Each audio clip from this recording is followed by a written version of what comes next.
one of the first major disaster for White Star Line alert.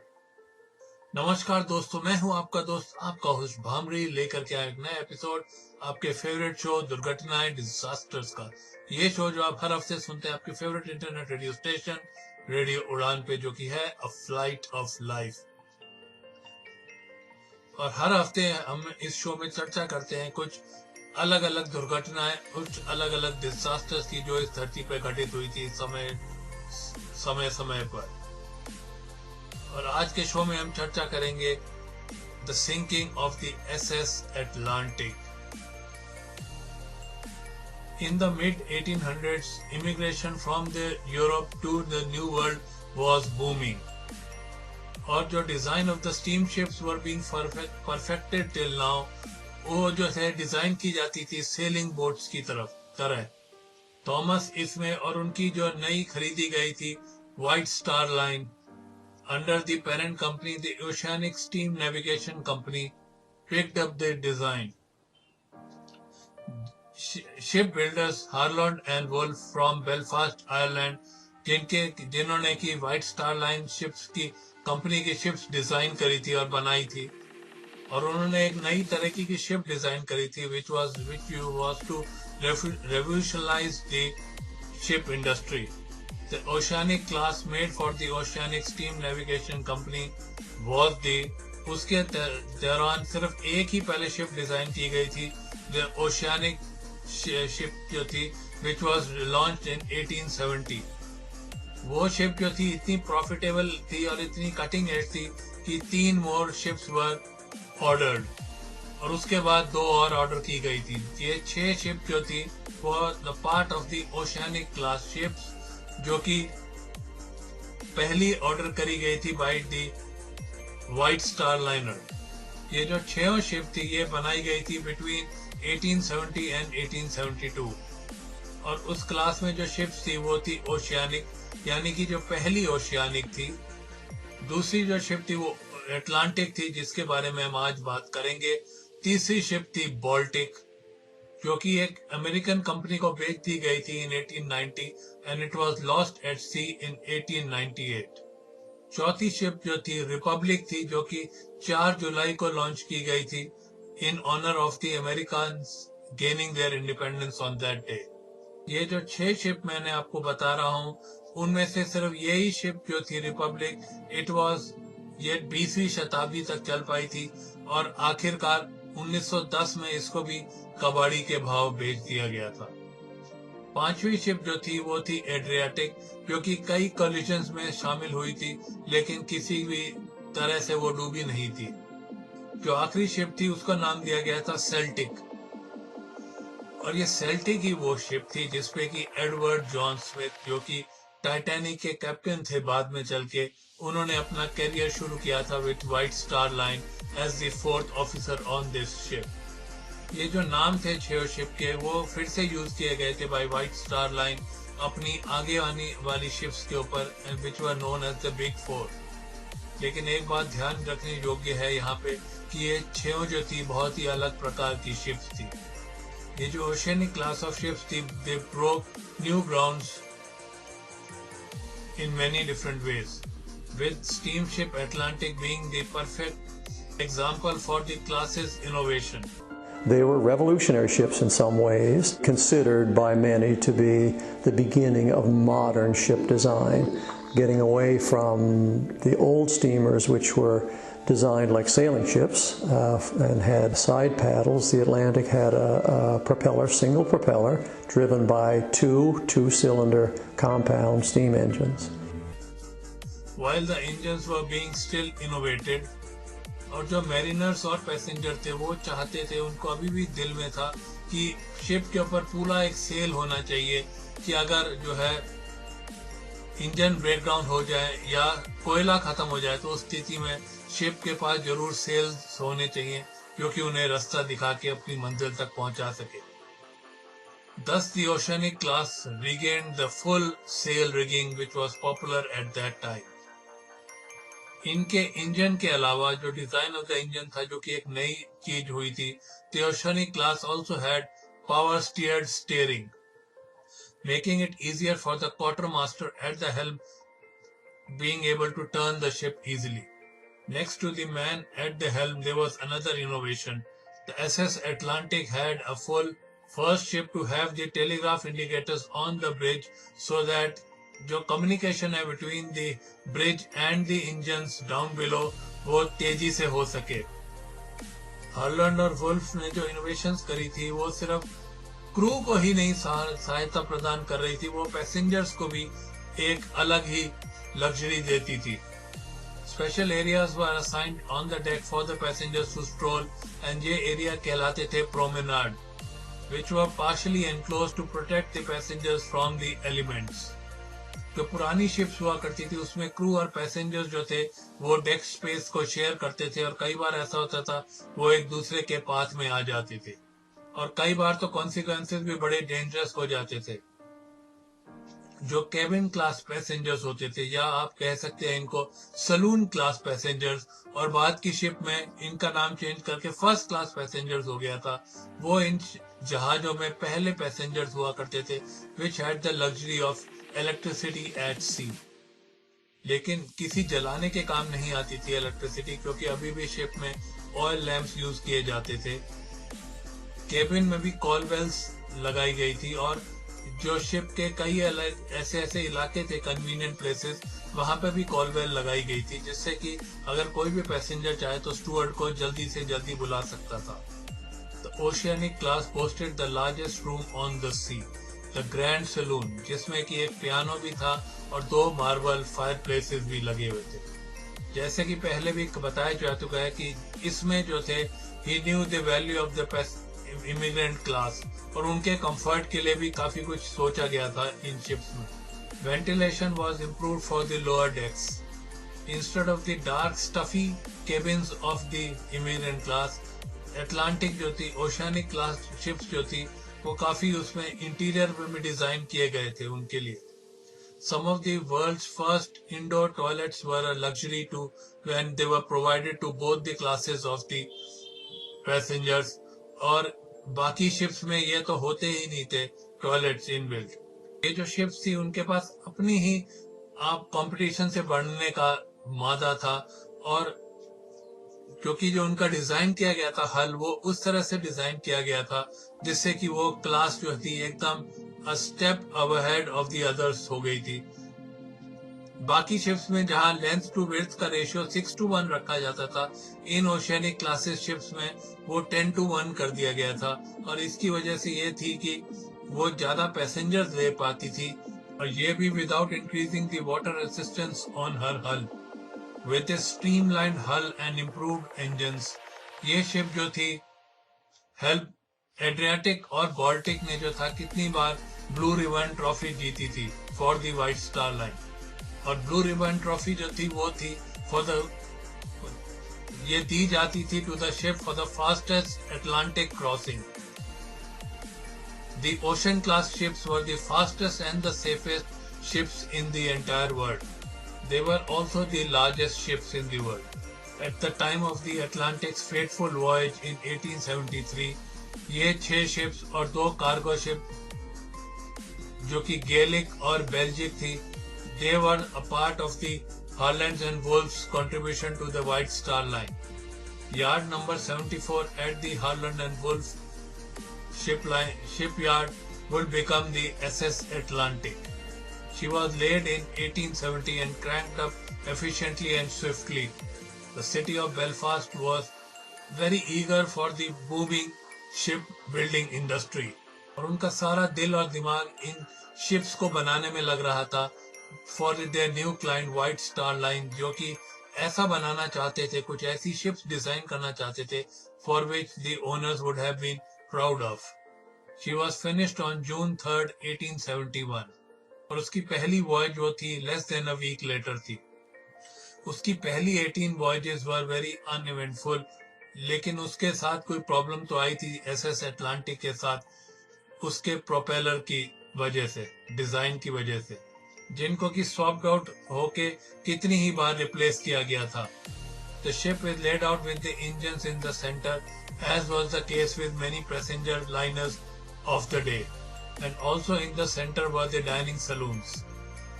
The passenger accommodation was censored around these rooms. जो immigrant class की accommodation थी वो भी ship के through out distributed की गई थी और वे बहुत ही एहतियात बरती गई थी to keep the single man away from the families and single mothers with children. उनको सलून पे मिंगल होने का पूरा चांस दिया जाता था एक दूसरे के साथ, लेकिन जब सेलर्स बोलते थे रात के 11 बजे लाइट्स आउट, तो ये अरेंजमेंट जो था बहुत स्ट्रिक्टली फॉलोड किया जाता था। जो शिप का जो 19th वॉयज था वो भी बाकी 18 वॉयज की तरह ही था। The ship sat in the Mersey river in Liverpool where it was inspected and reinspected. और जब पैसेंजर्स इसके शिप के गैंगवे पे चढ़े अंदर आने के लिए, बोर्ड करने के लिए शिप, तो जो पहला चीज उन्होंने दिखाई दी शिप में वो था उसका एक प्लेट जो कि डेक हाउस के लेफ्ट हैंड साइड में लगी हुई थी। It was the name plate. It shows the ship's name. It's 11 feet long, and it's pretty neat because it hung over a woman's fireplace in her cottage for 50 years, and she donated it to us 2 years ago. एक और चीज जो सबको नजर आई थी इस ship पे चढ़ने के लिए and which the ship proudly flew off was the White Star Line का flag. We have the flag. The flag was donated to us by the captain's great-grandson. He's an American. It's purported to be the flag from the Atlantic, but there's no way of proving that. The flag itself has a long history. It has traveled across North America several times and been in displays as far away as California and Florida. It's pretty raggedy, so it may well be off the Atlantic. Ship पर छूटने से एक रात पहले passenger सारे board कर दिए गए थे और उसके बाद उन्हें हिदायत दी गई थी वो ऑन बोर्ड ही रहें till the last of the cargoes were put in its hold. उसके होल्ड में थे several crates of hotel china, jewelry, of the costumes and pocket knives among others in its hold. और apart from these things 1000 tons of coal is put in its cold bunker. जो chief engineer थे उनका ऐसा मानना था कि इतनी मात्रा में कोयला जो है पूरा हो जाएगा from its journey from Liverpool to New York, और जैसे कि हमेशा हो ही जाता था। Chief engineer Foxley was with the SS Atlantic since the ship's beginning its career. इस शिप की जितनी भी वॉयजेस हुई थी उसमें वो सब वो थे सिवाय 3 को छोड़ के, और कोई भी इंसान इतनी अच्छी तरह से उस शिप को नहीं जानता था जितना कि फॉक्सली जानते थे SS अटलांटिक को। फॉक्सली डायरेक्ट रिपोर्ट करते थे to the ship's captain, a Welshman named James Williams. Captain Williams जो थे वो व्हाइट स्टार लाइन के साथ 1871 से जुड़े हुए थे और वो काफी जल्दी ऊपर पहुंचे थे from being a second officer on the Republic. लेकिन कैप्टन की भी अपनी कमजोरियां थी।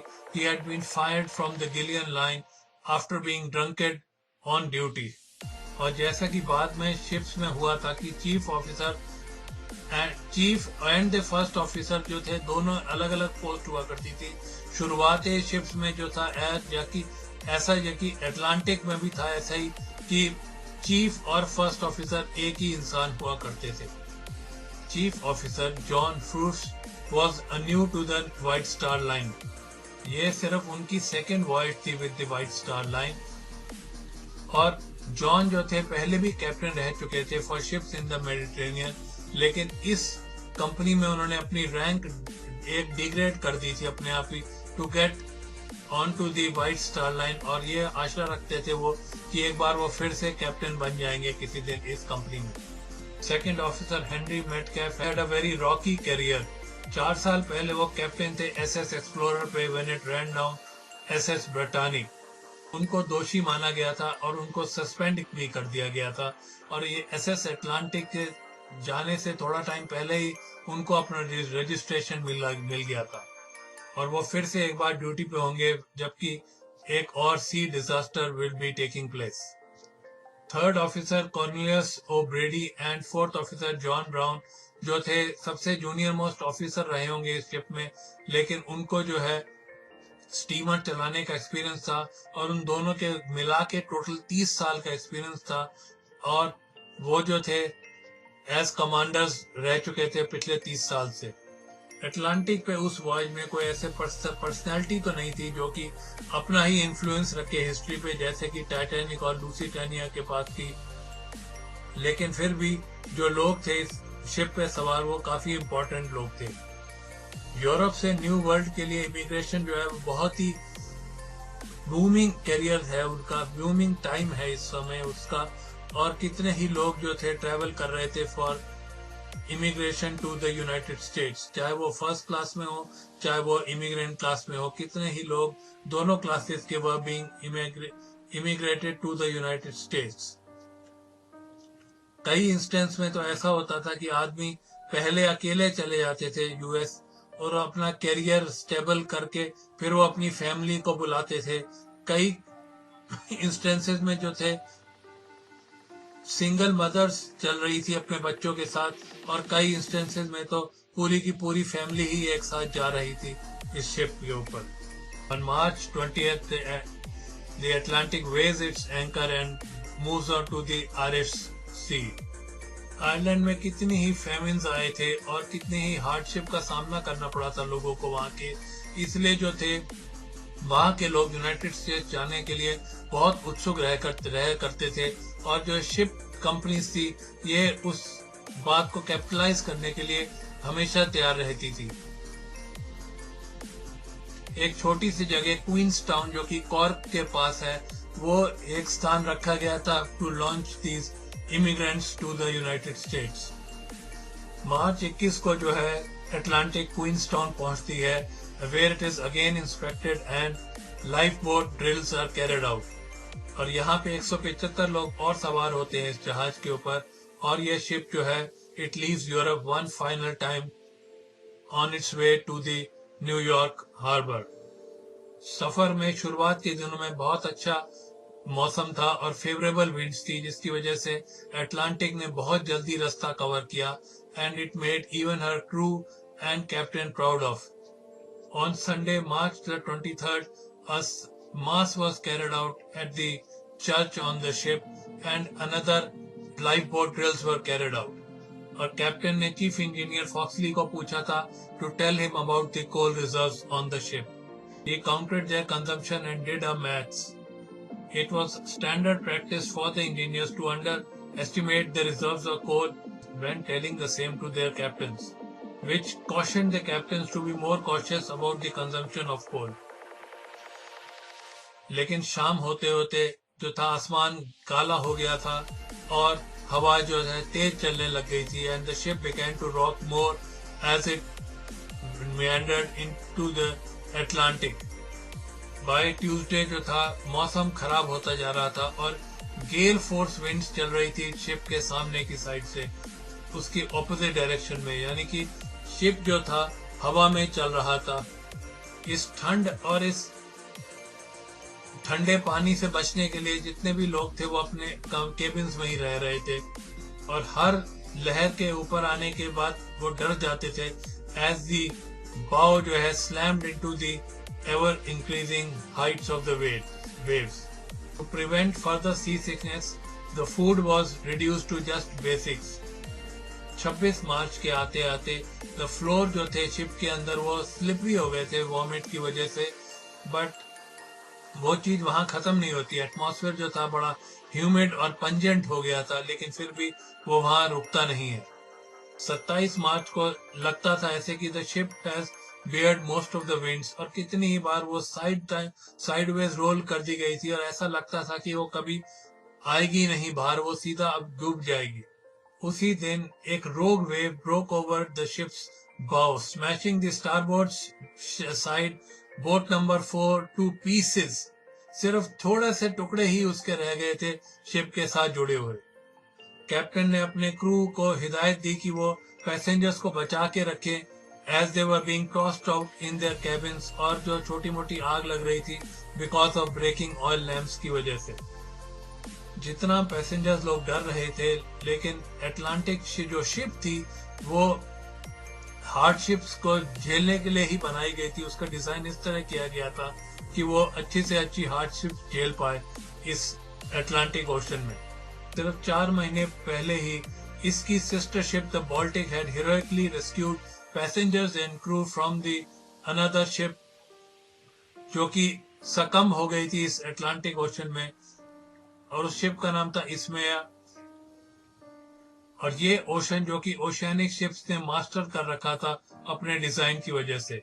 अटलांटिक पे जो लाइफ थी वो प्रॉस्पर हो रही थी। शिप के वॉयज के दौरान 2 बच्चों का जन्म हुआ था और 14 स्टोअवेज मिले थे क्रू को, और इनकी वजह से जो टोटल था लोगों का सवार इस शिप में वो बढ़ गया था by 16। लेकिन शिप जो है अपनी क्रॉसिंग की में बहुत ही थोड़ा चल पा रही थी, क्योंकि उसके सामने की साइड से जोर हवाएं चल रही थी जो कि इस शिप को आगे तेजी से चलने नहीं दे रही थी। और अब तो डेली बेसिस पे कैप्टन जो थे फॉक्सली से पूछा करते थे about the coal reserves he has on his hand. Foxley जो है ढंग से कैलकुलेट करते थे और थोड़ा सा उसमें से घटा देते थे to be on the safer side of the coal reserve. 1 हफ्ते का टाइम बीत चुका था जबकि तूफान शुरू हुआ था and still it was not letting up. 7 दिन तो उसमें से शिप एक गेल फोर्स विंड्स में ही चल रही थी, और जिसकी वजह से उसकी स्पीड जो है आधी हो गई थी। जितना भी वो मैनेज कर पाती थी अपनी स्पीड, उससे आधी स्पीड पे वो चल रही थी, और इतनी तूफानी हवाएं चल रही थी उसको सामने की साइड से। और कई बार तो ऐसे भी लगता था she is almost inching along. और कई बार तो कैप्टन को अपने कोल रिजर्व्स की वजह से भी थोड़ा परेशानी होने लगी थी, because they were not making any progress and और जो इंजन्स थे उसके वो ओवर एक्सर्ट हो रहे थे। He instructed the galley to reduce the consumption of coal in their stores. मार्च 31 को पहली अपॉर्चुनिटी मिली for the officers to plot their course. They were 450 miles east of Sandy Hook, New York, और उनको अब पूरे 2 दिन का समय लगेगा इतनी दूरी को कवर करने के लिए। लेकिन क्या अटलांटिक में इतना कोयला होगा कि वो बाकी का डिस्टेंस कवर कर सके? जो है चीफ इंजीनियर फॉक्सली जो है उनको फिर बोला जाता है to bring out to tell the captain the reserves of the coal। और कैप्टन और जो फॉक्सली उनको एस्टिमेट देते हैं उससे कैप्टन का मन थोड़ा डाउन होने लगता है कि क्या वो वाकई में ही पूरे अपनी जर्नी कवर कर पाएंगे before the coal runs out. और वो फॉक्सली की जो हैबिट थी of underestimating the reserves, इस बारे में इनको पता नहीं था कैप्टन को। फॉक्सली के पास 160 टन कोयला था और जो बाकी डिस्टेंस रह गया तो उसके लिए आराम से पूरा हो जाना चाहिए था। लेकिन अगर वो कैप्टन को 160 टन बताते कोयला, तो हो सकता है कैप्टन के मन में अंदेशा पैदा हो जाता कि जो फॉक्सली ने पहले रीडिंग बताई थी उसके हिसाब से वो कॉन्ट्राडिक्ट हो जाती रीडिंग्स। फॉक्सली एक बार फिर अंडर एस्टिमेट करते हैं कोल रिजर्व्स को और बताते हैं कि सिर्फ 127 टन कोयला रह गया है शिप के ऊपर। कैप्टन जो है अपनी कैलकुलेशन करते हैं कि उन्हें तकरीबन 130 टन कोयला चाहिए होगा न्यूयॉर्क पहुंचने में, और वो भी फेवरेबल कंडीशंस में, और जो कि उनके पास है नहीं है। और अगर इसी तरह कंटिन्यू करते हैं तो अटलांटिक जो है उसमें कोयला खत्म हो जाएगा बिफोर अराइविंग एट न्यूयॉर्क। और ऐसा क्या होता है when a steamer runs out of कोल?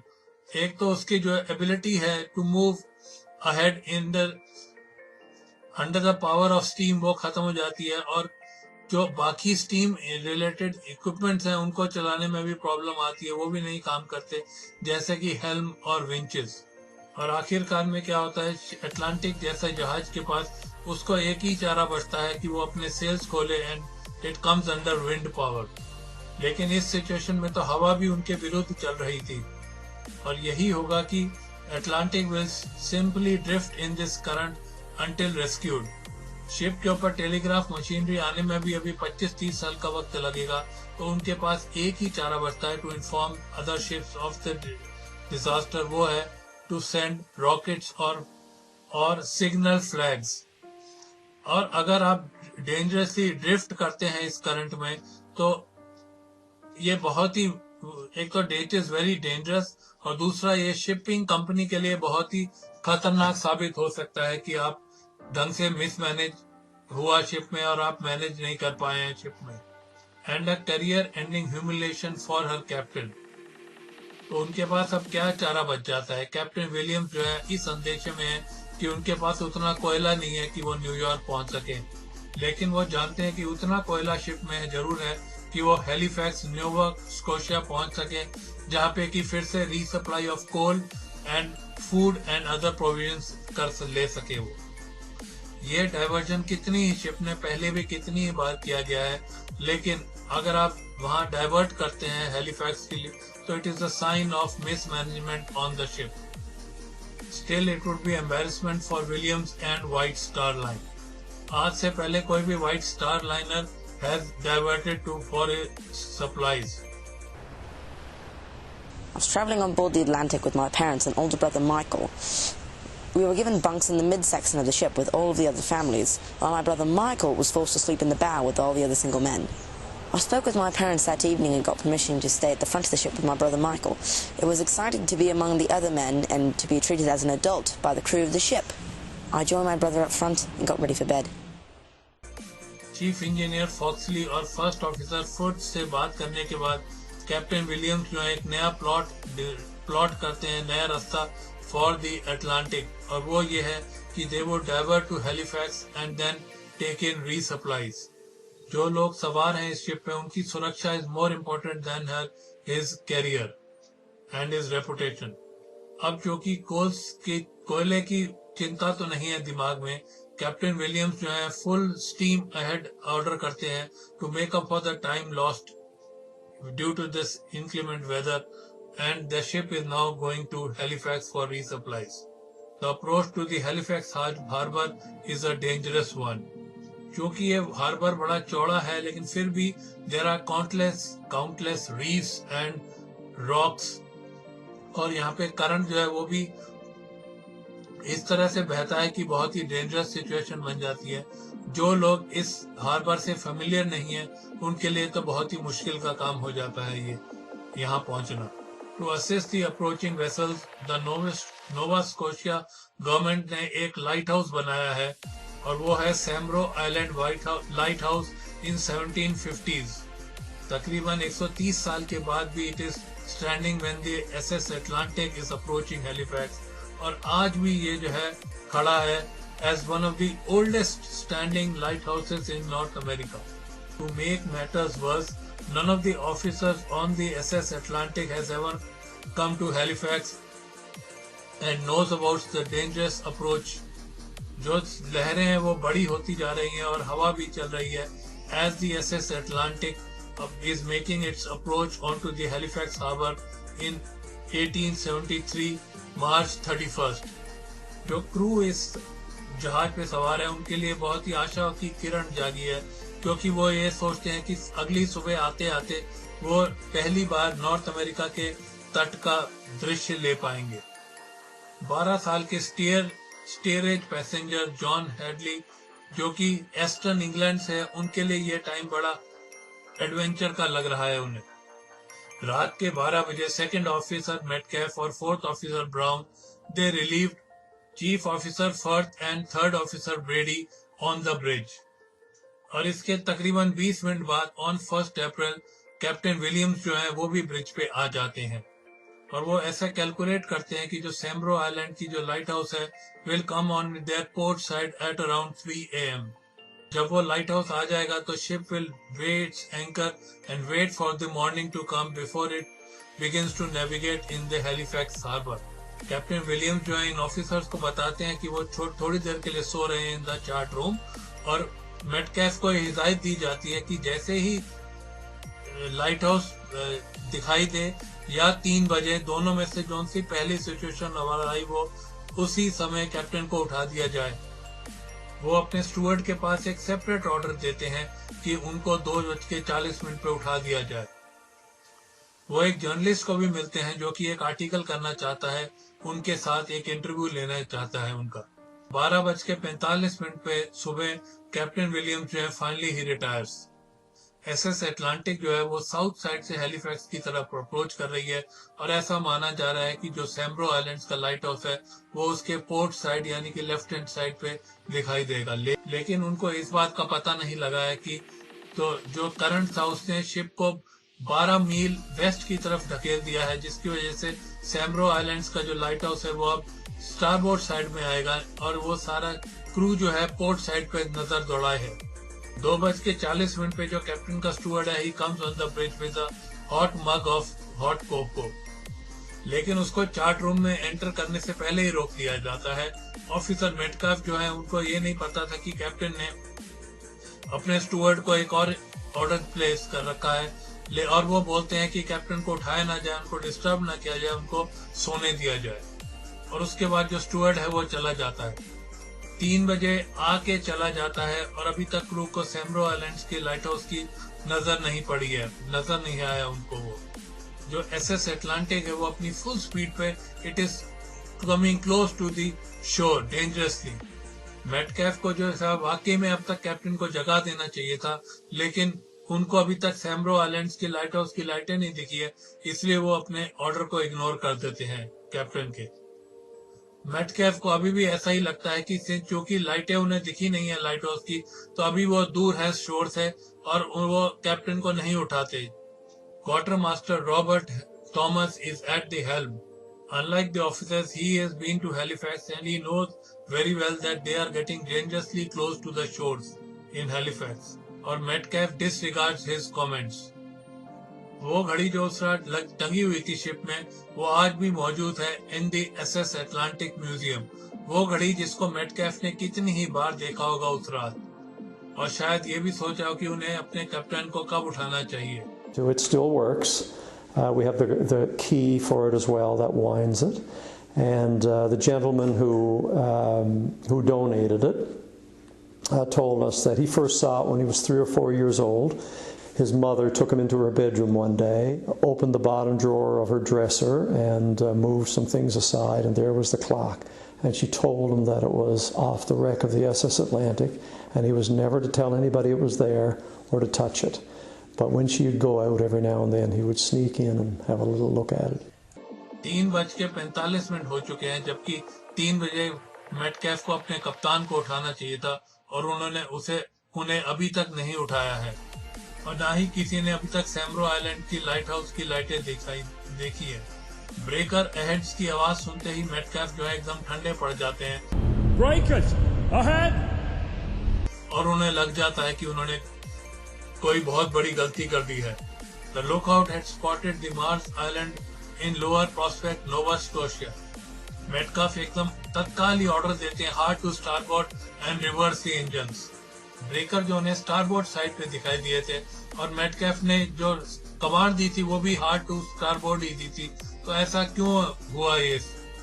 और लेकिन इसमें कोई गलती नहीं है। जो स्टीम शिप थी उस दौरान की, they used what is now called as tiller command, जो कि बहुत सारी शिप्स उस जमाने की टेलर्स यूज किया करती थी। To push a tiller hard to starboard side will make the ship turn towards the port side, and the most correct command for the day was hard to starboard if they wanted to go towards the port direction. हम लोगों के लिए जो कि modern ship में विश्वास रखते हैं उनके लिए थोड़ा अजीब लगे, लेकिन the crew of the Atlantic perfectly knew what they were doing. The bow began to turn to port, but not fast enough. She rides over submerged rock pilings off the Mars Island and her keel rips out.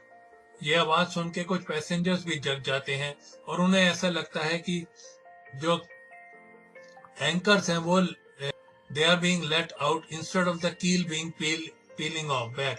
Passengers को ऐसे लगता है कि वो Halifax पहुंच गए हैं, लेकिन थोड़ी ही देर के बाद शिप जो है बहुत ही सबमर्ज एक बहुत बड़े पत्थर से टकराती है, which is called as Golden Rule Rock. जब वो इस पत्थर से टकराती है गोल्डन रूल रॉक से, तो सारे पैसेंजर जो थे वो जग जाते हैं। This time includes the captain.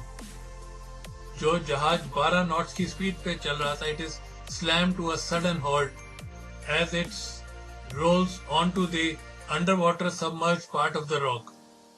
इस तरीके से जो है, इस प्रोसीजर के बाद जो है शिप के जितने भी ऑयल लैंप्स है वो एकदम बुझ जाते हैं। As the air is distributed the ship is now plunge into the darkness. अब जो है कितनी ही लहरें शिप के साथ आके टकरा रही हैं। कैप्टन जो है वो ब्रिज पे आ जाते हैं, लेकिन उनके अपनी थॉट्स को कलेक्ट करने का भी समय नहीं है।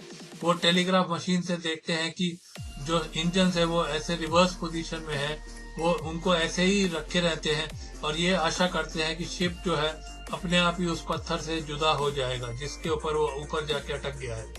The engine heaves with all their might, but it is futile. Before the ship budges, the stern has been moved around completely on its other side and वो एक दूसरे पत्थर पे जाके टकरा जाता है और शिप के जो प्रोपेलर हैं वो बिल्कुल क्लीनली टूट जाते हैं वहां से। और प्रोपेलर के बिना जो है, जो प्रोपेलर शाफ्ट है वो ऐसे ही आइडलिंग काम कर रहा है, ऐसे ही घूम रहा है without the propeller. Propeller blades के ना होने के कारण कोई ड्रैग प्रोड्यूस नहीं करता है और इंजन भी दे सर्ज। फॉक्सली और उनकी टीम बहुत ही मेहनत से काम करते हैं नीचे इंजन रूम में to stop the engines. Engine rooms को आखिरी बार छोड़ने के से पहले कैप्टन जो फॉक्सली है उनकी टीम जो है स्टीम वॉल्व्स को ओपन कर देती है। अगर ठंडा पानी स्टीम के साथ इन वॉल्व्स के साथ कांटेक्ट में आता है और उसके अंदर स्टीम अभी भी होती है, so it might explode. The venting steam will slowly relieve that pressure. अब तक जो है अटलांटिक की स्टारबोर्ड साइड जो है पूरी तरह पत्थरों से टकरा गई है। स्टर्न और जो लोअर केबिन है वो उनमें पानी भरना शुरू हो जाता है। Realizing the imminent disaster, the captain gives 3 orders. All importantly, on hands on deck. Stewards को, पैसेंजर्स को जल्दी से जल्दी सबको जगाना है।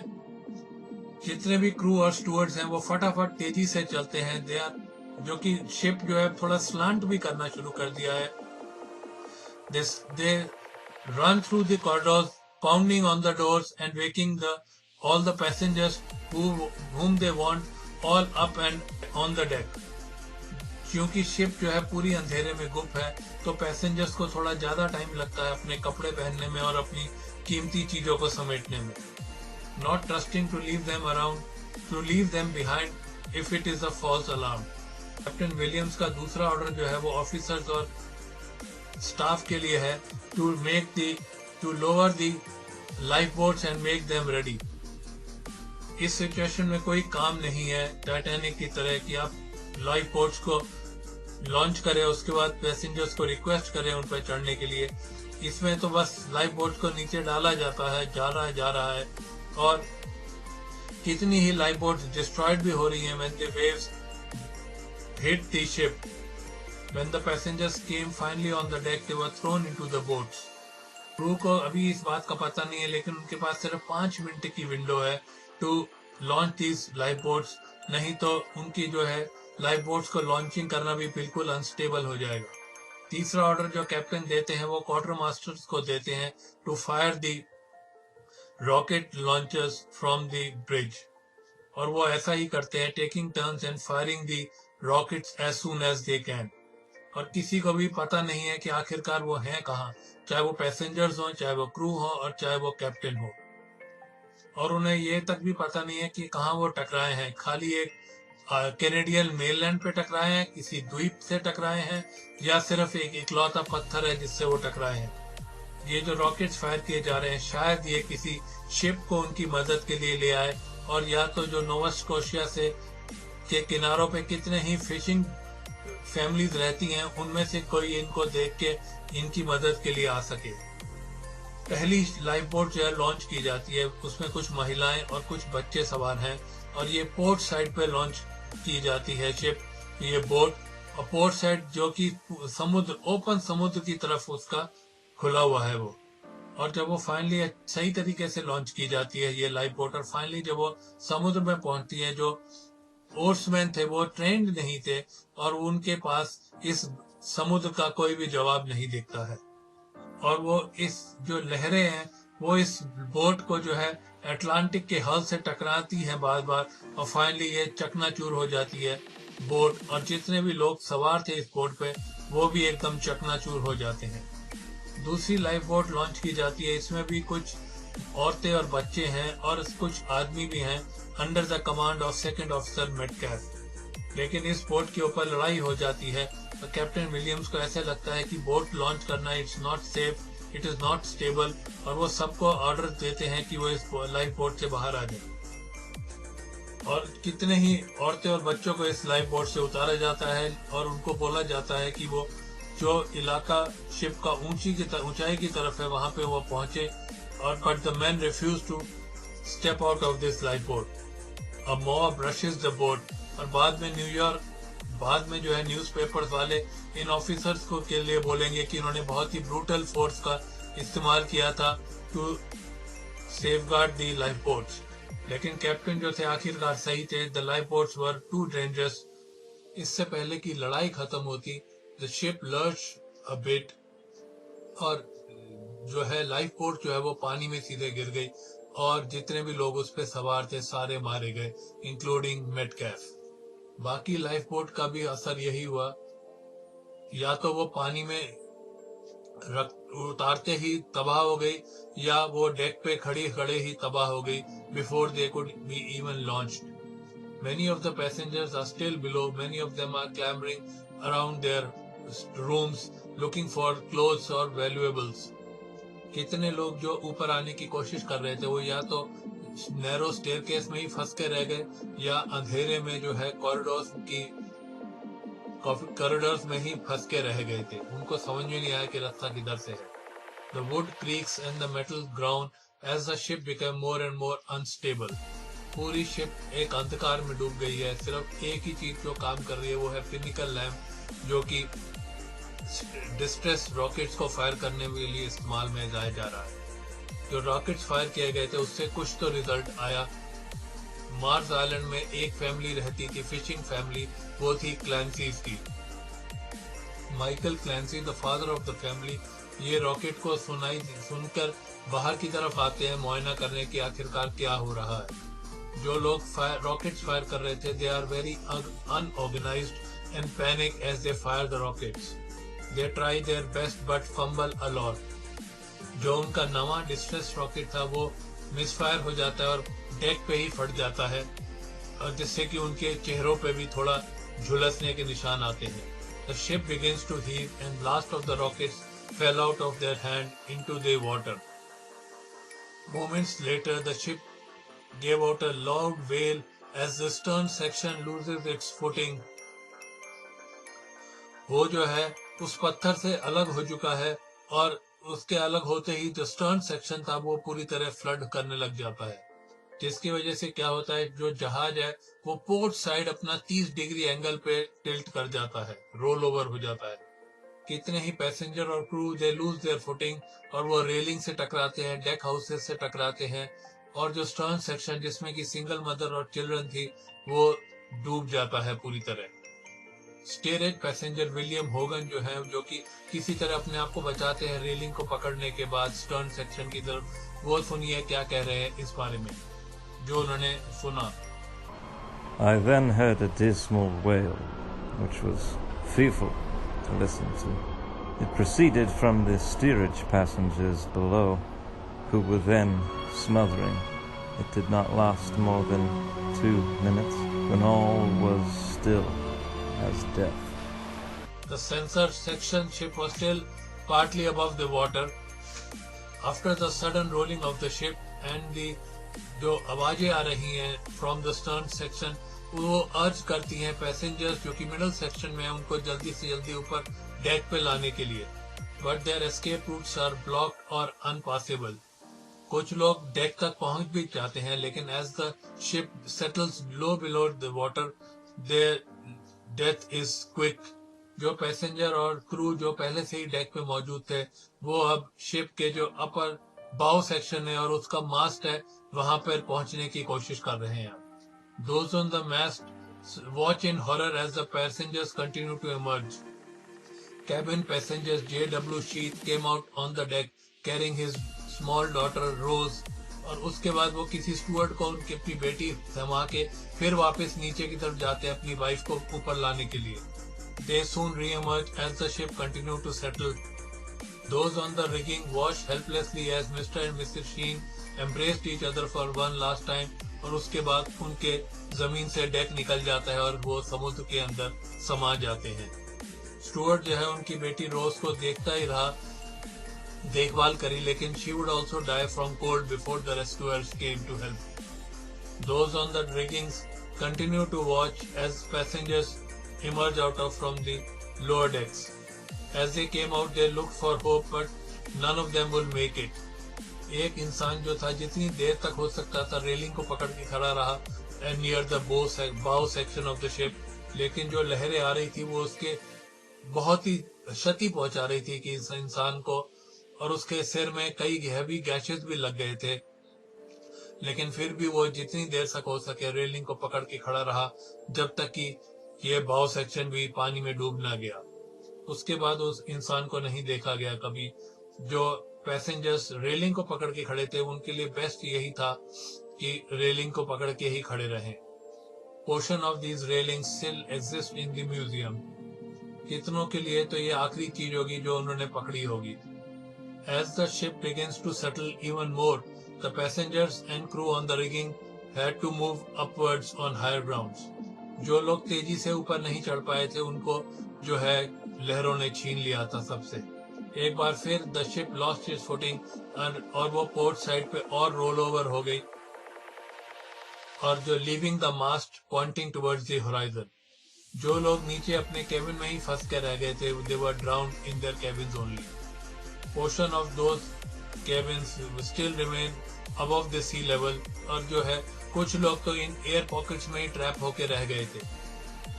वो जो है पोर्ट होल से देख रहे होंगे जब समुद्र की लहरें उनके ऊपर से गुजर के जा रही होंगी, और ये एरियाज जो एयर पॉकेट्स जो थी टोटल अनएक्सेसिबल थी बाहर के साइड से।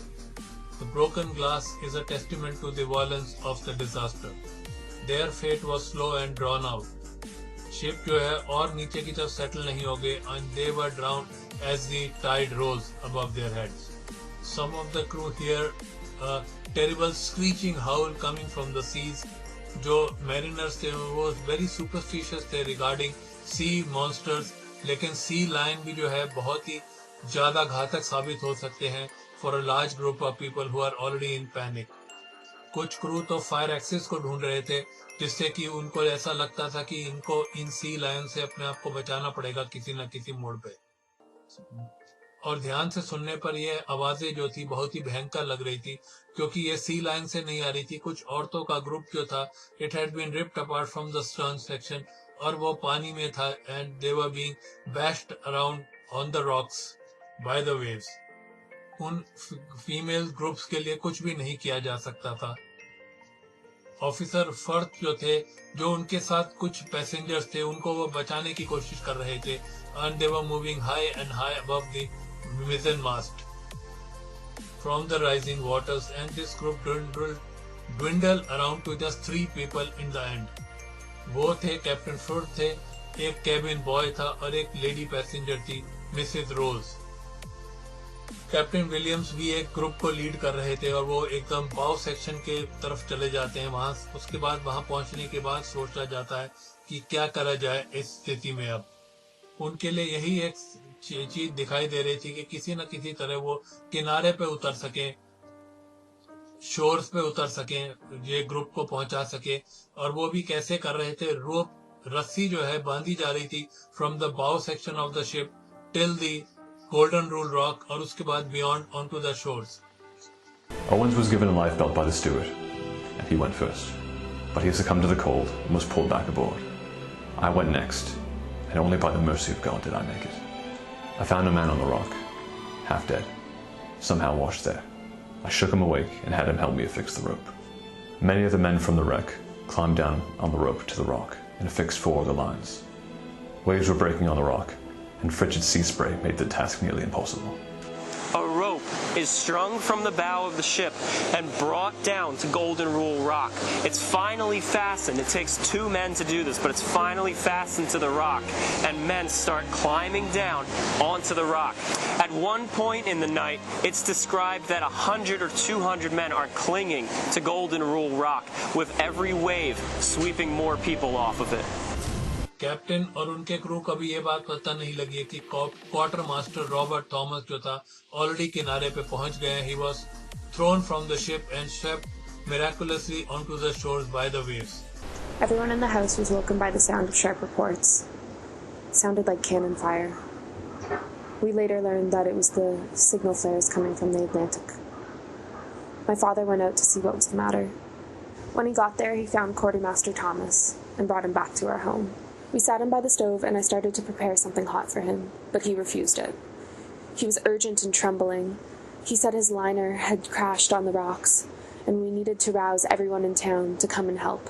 He took some rope from my father and returned to the south side of the island where the ship had crashed.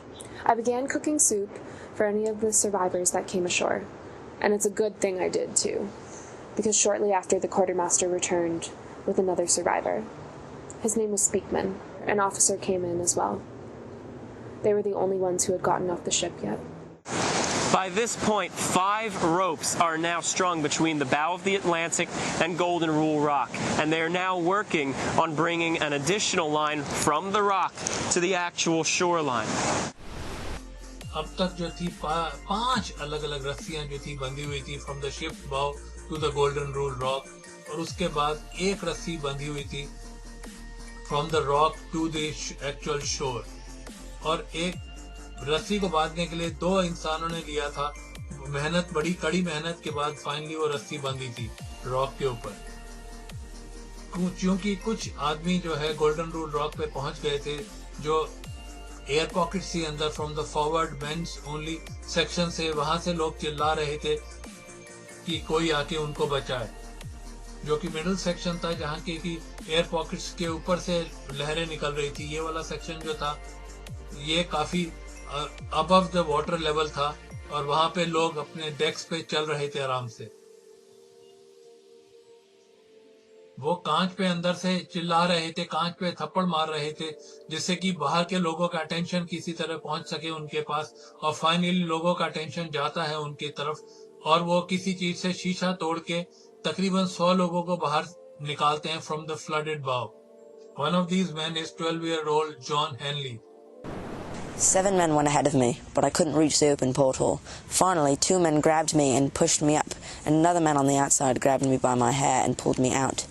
I moved forward towards the bow and watched the men struggle to reach the rock. I couldn't find my parents or my brother, and I started to cry. One of the men there recognized me as he was one of my bunkmates from the bow, and he protected me until rescue arrived. The crew on the shore returned with lots of local residents. They've got their own fishing boats from the nearby islands and the mainland, और वो help करने के लिए एकदम तत्पर हो जाते हैं.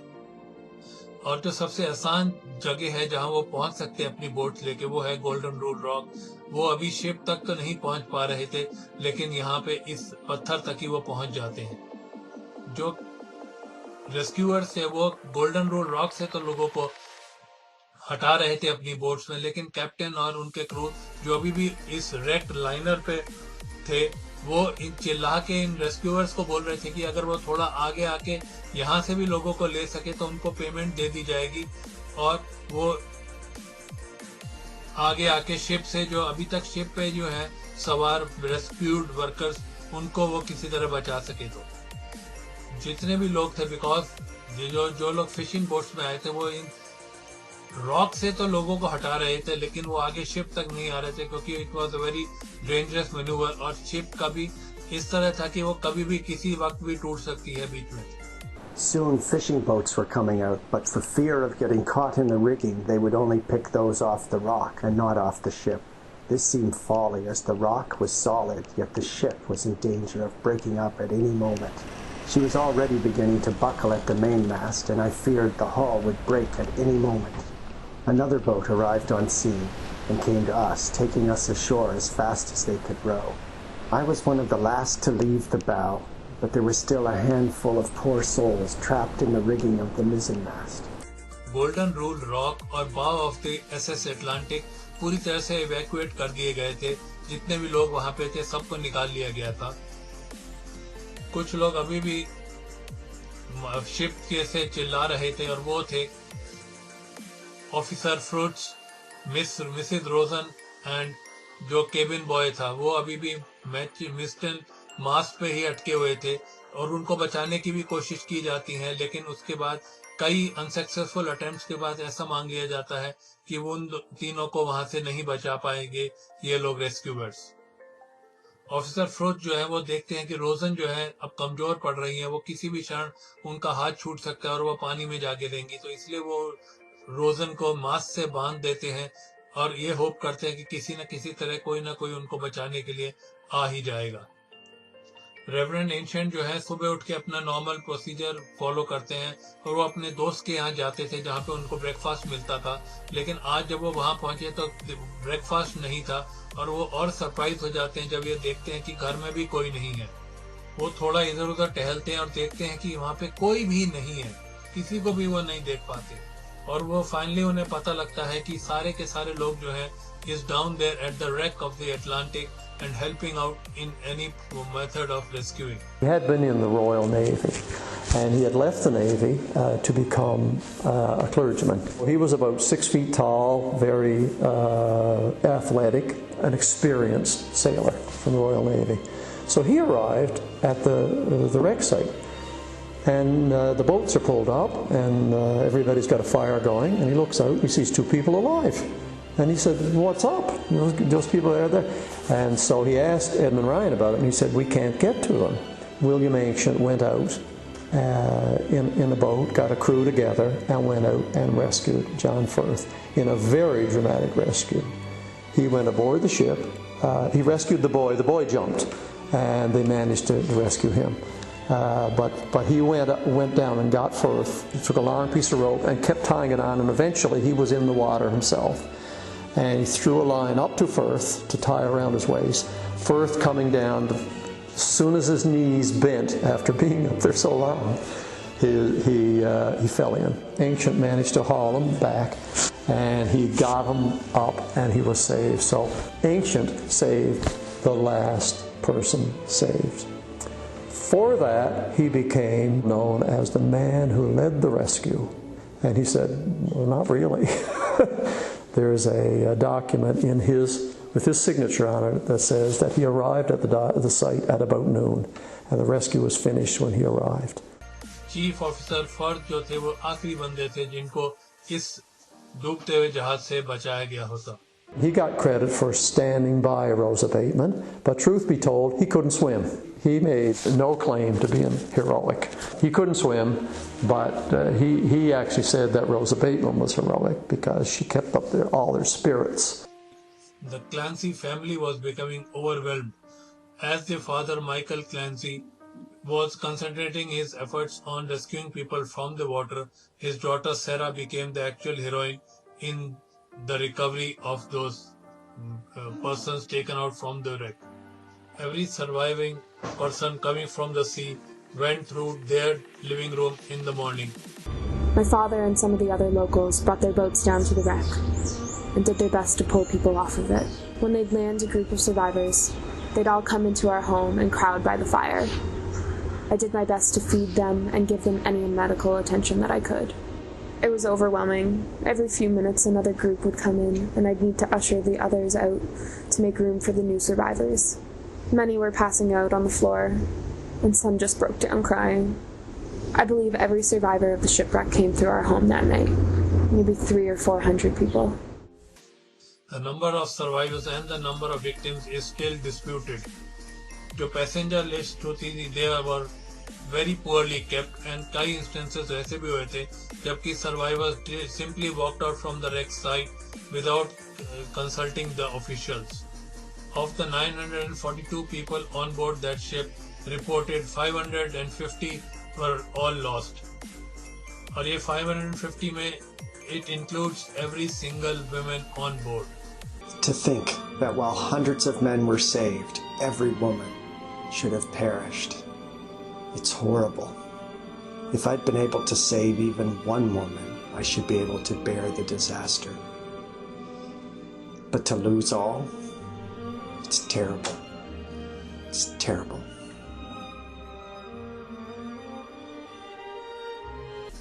The only child to survive this wreck was John Hindley. We were all cared for by Mrs. O'Reilly. She took us in and fed us and sheltered us. She made sure I was especially looked after. सैरा ने तो अपना घर ही खोल दिया था इन survivors के लिए, लेकिन ऐसा भी महसूस होता है कि लोअर प्रॉस्पेक्ट में जितने भी लोग थे, they were helping this rescue operation in some way or the other. जितने भी सर्वाइवर्स बचाए जा सकते थे, उनको बचाने के बाद the town people helped themselves to the cargo and fixtures of the wreck. There was a lot of accusations made about pillaging the wreck, which are probably true.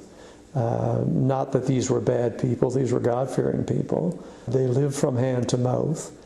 And when a wreck, this goes for all of this part of the world, when a ship came ashore, they moved heaven and earth to save the people. But once the people were off, they moved heaven and earth to get what they could before the darn thing went down. And then they often held Thanksgiving services at church to give thanks for their good fortune. And it's one of those things that you can judge, but you have to be there. दोपहर 1 अप्रैल के दोपहर तक ship जो है 2 टुकड़ों में टूट गई थी और उसका बहुत छोटा सा part of the hull was still remained above the water. एक कंपनी को बोला गया था to send divers into the wreck to pull out bodies. दूसरी एक कंपनी को कॉन्ट्रैक्ट मिला था pull out the cargo from the holds. Explosive use किए गए थे to break the ship into many parts, जिससे कि डाइवर जो थे आसानी से अंदर के भागों में जा सके और अपना काम कर सके. The original hold owners of the cargo hold filed insurance for their cargo on this wrecked liner, और इन वाटरलॉक्ड कार्गो का ऑक्शन किया गया था on the Halifax piers. Bodies को शोर पे लाइन अप किया गया था और उस तरह से जो भी ऑफिशियल्स कर सकते थे, they were taken good care of them. Duties of the SS Atlantic's officers did not end when the ship went down. Captain Williams ने जो अपने बाकी ऑफिसर्स को बच गए थे, उनको ये हिदायत दी कि वो बॉडीज को गार्ड करें to prevent them from any looters. लेकिन फिर भी पिल्फरेज तो हुई थी इन बॉडीज के साथ. कुछ को पानी में वापस फेंक दिया गया था, कुछ को चुरा लिया गया था, कुछ के पिक पॉकेट हो गई थी. और जब ऐसा माना जाने लगा कि जितनी भी बॉडीज को निकाला जा सकता था सब निकाल दी गई है, उसके बाद उनको दफनाने की व्यवस्था की गई. रेवरेंड एंशंट ने जो है मास बरियल की तैयारी शुरू करी of all the Protestants victims near his church. पानी में से बॉडीज को बाहर निकाल के सब फाइल की गई थी हिल ऑफ द डेड में, जो कि उस आइलैंड पे था. जितने भी कैथोलिक्स और प्रोटेस्टेंट्स हैं उनको अलग अलग करके 277 प्रोटेस्टेंट्स को दफनाया गया था एक ही जगह under the guidance of reverend ancient. और जो वहाँ मॉन्यूमेंट लगा है which was funded by the इसमे फैमिली. ये जो कब्रें हैं थोड़ी दूर पे ही हैं from the heritage centre museum से. रास्ते में जाते हुए आप जो है सेंट पॉल्स चर्च के खंडर भी देखते हैं, जो कि रेवरेंड एंशंट का पैरिश था, जो कि ये चर्च जो था 1943 में बर्न डाउन हो गया था. इसी के पास एक नया चर्च खड़ा है, Father Martin Moss from the Upper Prospect buried the Catholic victims in a new cemetery which is called as Star of the Sea. इस सेमेट्री में जो है तकरीबन 150 लोग दफन हैं. जितने भी पैसेंजर सवार थे इस लाइनर पे वो देवर क्रिश्चियंस, वेदर कैथोलिक और प्रोटेस्टेंट्स. और जो है कई सारी चीजें डिस्प्ले हो रखी है म्यूजियम में. कई हैं जो है crucifixes, rosary and porcelain model of Mary. जो कैथोलिक सिमेट्री है उसमें सारा ओराइली और उनके हस्बैंड की भी खबर है. सारा ओराइली की डेथ हुई थी 1922 में. Her stone is totally unreadable. Most of the bodies of the victims are buried in these two graveyards, but some of the bodies were carried away and buried somewhere else.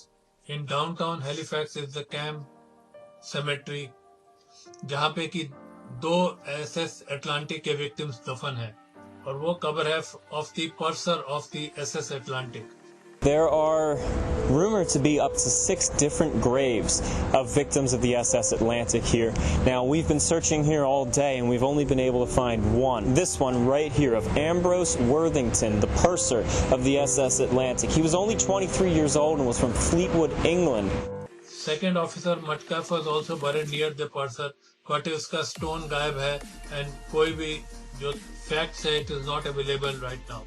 लेकिन किस कारण से ये हादसा हुआ था, इंक्वायरी करी गई थी इसका सवाल का जवाब ढूंढने के लिए और सबने यही पता लगाया कि the responsibility should lie on captain Williams for mismanagement of his team and the ship. Inquiry ने तारीफ भी करी थी विलियम्स की for his action during the recovery. White Star Line को भी जिम्मेदार ठहराया गया for sending a ship out to the sea with insufficient coal. लेकिन बाद में यह पता लगा कि उसके पास कोल की रिजर्व तो बहुत ज्यादा थे. आप किसको ब्लेम करेंगे, कैप्टन विलियम्स को, चीफ इंजीनियर फॉक्सली को और सेकंड अफसर मेटकैफ को? लेकिन सबने प्रेज करी, including the White Star line and the survivor, सबने प्रेज करी the residents of lower prospect जिन्होंने अपना सब कुछ तन मन धन से इनकी सेवा करी और इनको बचाया. रेस्क्यू जितने भी लोग बचाए जा सकते थे उनको पानी से बचाया. सिटी ऑफ शिकागो जो है उसका कोई संबंध नहीं है इस रैक से, लेकिन लोगों ने जब इनकी कहानी सुनी रेस्क्यूअर्स की तो पूरी तरह से इनको प्रेज किया गया और अवार्ड्स भी डिक्लेयर किए गए इनके लिए. कैप्टन रेवरेंड एंशंट को जो है एक गोल्डन वॉच मिली, पॉकेट वॉच, और सारा ओराइली को 20 स्टर्लिंग पाउंड्स और एक गोल्डन लॉकेट मिला उसके एफर्ट के लिए. Reverend ancient, the Clancy family और बाकी जो और रेजिडेंट्स थे इस जगह के, उनको भी कई अवार्ड्स दिए गए by the Boston people and Halifax people and the White Star Line. एक ब्लैक कलर का बुई जो है, it is there to mark the ship place where the SS Atlantic is right now. And that is the rock she struck right there. That's Golden Rule Rock. That's Golden Rule Rock right there, yeah. So she struck there and then she slid over there and sank. So when they took the boats out, so the bow of the ship was out there, that's where they took them off of. I think they would have gone from that cove. That's my thinking. So where is she? Where's she laying right now? Over there. See that black buoy? Oh, yes. That's our buoy that we use to tie off of when we dive. सतह से 15 metre नीचे जो है वो जगह है जहाँ पे कि bow section of the ship है which broke when the ship was pounded by waves. उसके पीछे ही एक शार्प लेज है जो कि कई मीटर तक नीचे जाती है और वहीं पे जो है majority of the wreck is there of the SS Atlantic. जो एक्सप्लोसिव डाइवर्स ने यूज किए थे टू ब्रेक ओपन द हल, और उसके बाद कुछ सालों बाद मेटल स्क्रैपर्स भी आके जो लेके जा सकते थे वो यहाँ से निकाल के ले गए थे. So now what you have on the bottom is a debris field. You know, a lot of people when they think of a shipwreck, they picture this ship sitting on the bottom and you swim in and out of it like the fish. The Atlantic is basically flat. There are a few things that you can recognize. There are a couple of the propeller blades. The drive shaft is there, the thrust block is there, and a couple of the boilers. एक इकलौता boiler ही खड़ा है वहां नीचे और इस बात का सबूत है, चिन्ह दे रहा है कि कभी न कभी एक माइटी ओशन लाइनर यहाँ पे डूबी थी. On the side there is no marker, there is no hint that the wreckage lies just offshore. On the Morris Island there is no hint of anything that an disaster had struck so many years ago, more than 146 years ago. But lower prospect जो है SS Atlantic की यादें समेटे हुए हैं at the SS Atlantic Park. सब कोई इस शिप के बारे में भूल चुके हैं अब. It is one of the countless ships lying on the under the waves of the eastern coast. ये 19th century का one of the deadliest shipwrecks है और व्हाइट स्टार लाइन के लिए भी डेडलीस्ट ये था, डिजास्टर था, until the sinking of RMS Titanic so many years after in 1912. 1898 में जब एसएसएस लोबरजॉन डिजास्टर हुआ था, उससे पहले जो था ये वर्स्ट डिजास्टर था in the north Atlantic ocean. The loss of all women and children excepting one will continue to haunt the crew of this SS Atlantic. तो दोस्तों इसी के साथ खत्म होता है हमारा आज का शो दुर्घटना डिजास्टर्स का. ये शो जो आप हर हफ्ते सुनते हैं आपके favourite internet radio station radio उड़ान पे, जो कि है अ फ्लाइट ऑफ लाइफ. और आज के शो में हमने चर्चा करी थी 1873 की एक घटना, the sinking of the SS Atlantic. अगर आप मेरे शो को कोई फीडबैक देना चाहते हैं तो आप मुझे मेल सेंड कर सकते हैं. मेरी मेल आईडी है bhamri.r@gmail.com, यानी कि bhambri.r@gmail.com. आप रेडियो उड़ान की वेबसाइट जो कि www.radioudan.com है, वहां पे जाके भी अपना फीडबैक फॉर्म भर के अपना फीडबैक सबमिट कर सकते हैं. तो दीजिए इजाजत मुझे, यानी कि आपके दोस्त आपके होस्ट भामरी को समेटने की. आज का शो मिलूंगा मैं आपसे अगले हफ्ते ठीक इसी दिन, ठीक इसी समय, ठीक इसी इंटरनेट रेडियो स्टेशन रेडियो उड़ान पे, और करेंगे हम उस आने वाले शो में चर्चा किसी नई दुर्घटना, किसी नई डिजास्टर की. तो नमस्कार, शुभ रात्रि, शब खैर, गुड नाइट, गॉड ब्लेस.